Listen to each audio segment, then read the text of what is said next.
Hello guys, welcome back to my YouTube channel. मेरा नाम है आकाश। आप सभी को कर दूंगा जकास केम जो कैसे आई होप आप सब अच्छे होगे। मैं भी मस्त हूँ, स्वस्थ हूँ, ठीक हूँ। તો પબ્લિક ગુડ મોર્નિંગ। હવે ઘરમાં આજે કોઈ નથી કેમ કે મેં ઉઠું એ પહેલા પપ્પા ને મમ્મી પાટલા પર બેસવાના હતા, એટલા માટે જલ્દી ચાલ્યા ગયેલા હતા।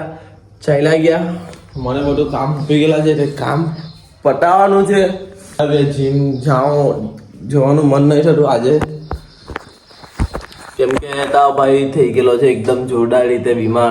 આવતો છે તાવ, શરીર દુખે છે, ગળું દુખે છે, બધું જ ખતરનાક રીતે બીમાર પડી ગયેલો છે। તો કંઈ નહીં, બધું બંધ થઈ જાય પણ વિડીયો તો લાવવા જ પડશે। ચાલો કઈ દી તો જીમમાં ગઈને મનું જીમમાં થોડુંક એમ નોર્મલ વસ્તુ આજે થશે, બહુ હાઈ લેવલનું નહીં કરીશું કેમ કે કાલે રજા પડી ગયેલી હતી એટલા માટે નોર્મલ જ છે। કેમ કે શરીર સાથ આપે તો એ પ્રમાણે કામ કરવાનું હોય, પછી વધારે લોડ લઈને પછી ઘરે બેસીને આરામ કરવાનું મતલબ કંઈ નહીં રહે। આવી ગયા પબ્લિક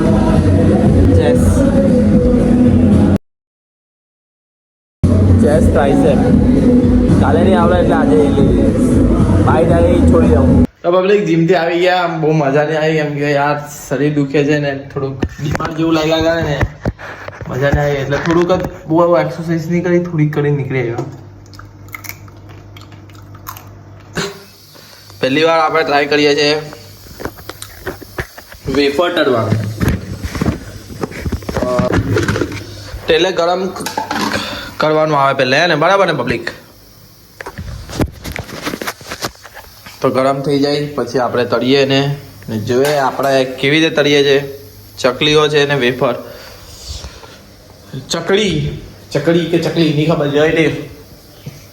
તો હવે થોડુંક તેલ થયું કે નહીં થયું હવે આપણે ખબર નહીં પડતી, પણ એક આપણે નાખીને ચેક કરીએ। नहीं थी हजू, तेल नहीं हुआ है अभी बट यार चाले पाछो एक बार चेक करिए। आने नानली फेंकनी अरे अंदर नहीं जती है, तराती केम नहीं? तराई पब्लिक થઈ ગયેલું લાગે છે તો માં બેઠું। ચાલો તો પબ્લિક બૂમ કરીએ, બૂમ 1 2 3 બૂમ। નહીં થઈને બૂમ આજ આવી જજો લા, કાલથી દુકાન ખોલવું છું। થઈ ગઈ જોયું ને, નાનલામાંથી કેટલું બધું થઈ ગયું, ધીરે હતી હવે મોટી થઈ ગઈ। લાકડી છે લાકડી પબ્લિક। તા ભાઈ હેકર બની ગયો, બહુ ઇઝી છે એવું લાગ્યું। ગેસને થોડોક પૂરકો પડી ગયા, ઇઝી લાગેલા હતા આટલી છે। હવે થોડીક કાઢી લઈએ। આવું બધું કેમ કરવું પડે છે ખબર છે? એનું રીઝન શું છે ખબર? ઘરે જમવાનું કંઈ બનાવ્યું નથી, ઘરે જમવાનું નથી બનાવ્યું। એનું રીઝન છે કે પપ્પા લોકો સવારના ચાલ્યા ગયેલા હતા ગામ, મારે હોત ગામ જવાનું હતું પણ તબિયત નથી સારી ને એટલે મારાથી ઉઠાયું નહીં, એટલે પછી આ બધા લોચા આવ્યા।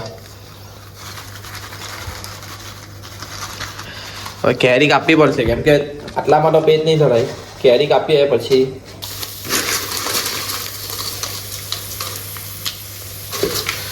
યાર તાપમાં તો ગરમીમાં તો ભાઈ લાલ થઈ જતો છું, લાલ।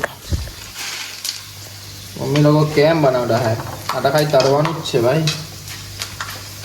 વસ્તુ મેઇન વસ્તુ તો આ જ છે કે આ વસ્તુ જ છે। તો કેરી કેમ કટિંગ કરા? કેમ કે કેરી આપણે બહુ પેલું ફાવતું નથી એમ કાપતા આવે જોઈએ। મેઇન વસ્તુ આ તો આ તો એકદમ ઇઝી થઈ, કામ પતી ગયું।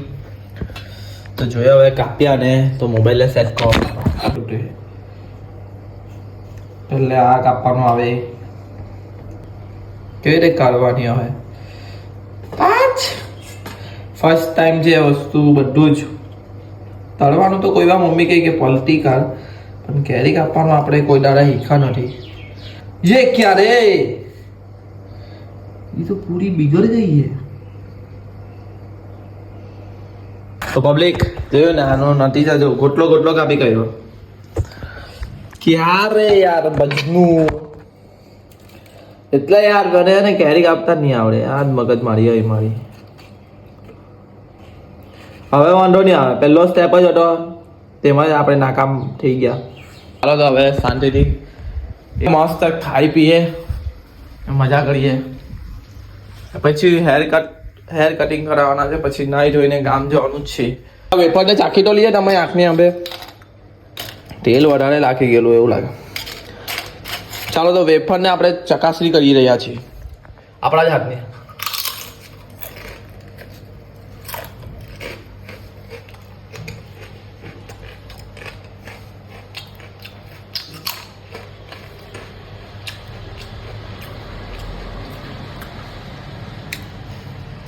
જોરદાર છે, કાચી નથી.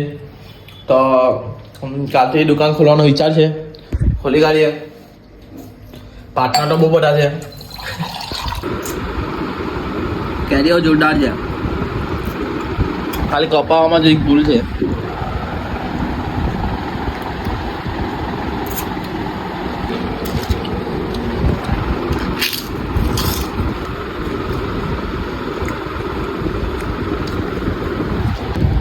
ખાઈને પીને મળીએ. ઓલાઈ ગયો છે મારો અપવાસ છે એવું ફીલ થયું.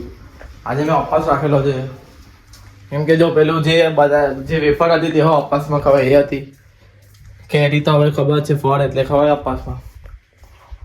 ને પબ્લિક મારી 2-3 એવી આદત છે ને, એ આદત છૂટતી જ નથી. એટલે કશેથી આવે ને એટલે પહેલાં મોઢવાનું આને એમ પહેરવાનો. પછી બીજી કઈ આદત ખબર? તો બીજી એક કેવી આદત કે આ એક ખરાબ આદત છે. વોશરૂમ જવા ને તો એમ કરે અંદર અંદર છે ને અજવાળું હોય ને તો સ્વિચ પાડવાની. એ મારી બીજી છે આદત. એટલે પપ્પા બહુ બોલે કે ભાઈ તું હું અજવાળામાં બી હું સ્વિચ પાડીને ચાલ્યા અંદર. તો હવે આ આદત પડી ગયેલી હવે. પછી એક ત્રીજી આદત કે જમી લઉં ને પછી હાથ બાટ નહીં ધોવાના. આપણે ડીશમાં હાથ નહીં ધોએ, નહીં ધોવાના હોય ડીશમાં હાથ. અહીંયા આવીને છે ને આખું મોં ધોઈ ખાવાનું પાછું. હજુ બીજી બધી બહુ બધી છે, યાદ આવે તેમ તેમ ક્યાં ખાના. હવે તમને કઈ આદત છે તો કોમેન્ટમાં કેવું કે હા ભાઈ આવું મારી હાથે આવું થાય છે. કેમ કે જો આ વાળ છે ને મારા વાળ આ તો એકદમ ઓકે જ છે, તારા કપાવલા તો એકદમ ઓકે છે બરાબર. પણ જે આજુબાજુ છે ને એના તે મારે છે ને ચિંતા થઈ જતા છે. એના ચિંતા થઈ જાય છે એના, તો એને મારે કપાવવા પડશે એટલે થોડુંક વ્યવસ્થિત દેખાવ. શરીર એટલું દુખે છે ને ઘરું બી બહુ દુખે છે. તો જો હવે રોઝલે ફોન કરું કેમ કે મારો વિડીયો એડિટ કરવાનો છે. કાલે હજુ વિડીયો નથી મૂકાયો. પબ્લિક આવી ગયા આપણે હર્દિકના ઘરે. થોડુંક વાળને ધોયા, હવે વાળ કપા ગઈએ પછી ગામ જવાનું છે. ને શરીર સાથ નથી આપતું, કઈ ઇલાજ હવે તમારી પાસે છે. જો વિડીયો પર સારો સપોર્ટ મળે તો બધું આવડી જાય. ચાલો જો પબ્લિક આપણા બહાર જોજો. ચાલ અહીંયા જાઓ તો ગામ જતા હે પબ્લિક સારગીરીમાં એમને નીકળી ગયેલા કારણ કે સેને ઉઠાડે રામે એમ પહોંચી આવી ગયો મેં શ્રી ને આપણે તો ઓળખતા જ હે. જોડો બહારની સ્ટાઇલ જોડો બદલાઈ ગયો એટલું ને.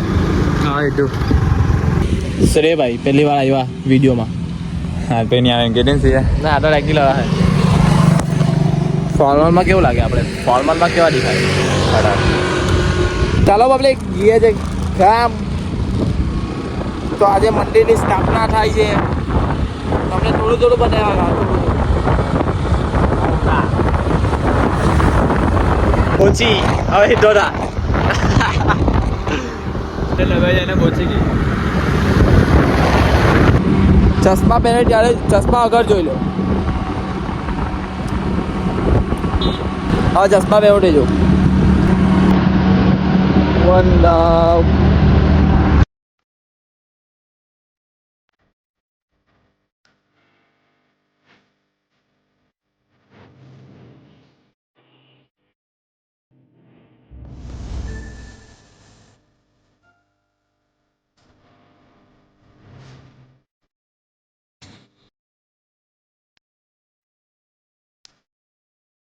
પપ્પુભાઈ આવી ગયેલા છે, બહુ મહેનત કરે છે. કોંગ્રેચ્યુલેશન. રમવાનું શું ગમે? ક્રિકેટ ભાઈને બહુ ગમે છે અને આપણો ફેન છે આપણો હે ને. બસ ભાઈ આટલો મિલાય દે. તમને વિડીયો એ લગી ગઈ હોય તો લાઈક કરો, શેર કરો, નવો પાર્ટ કમેન્ટ કરો અને કાલના બ્લોગમાં મળીએ. જય શ્રી રામ, જય મહાકાલ, ગુડ નાઇટ.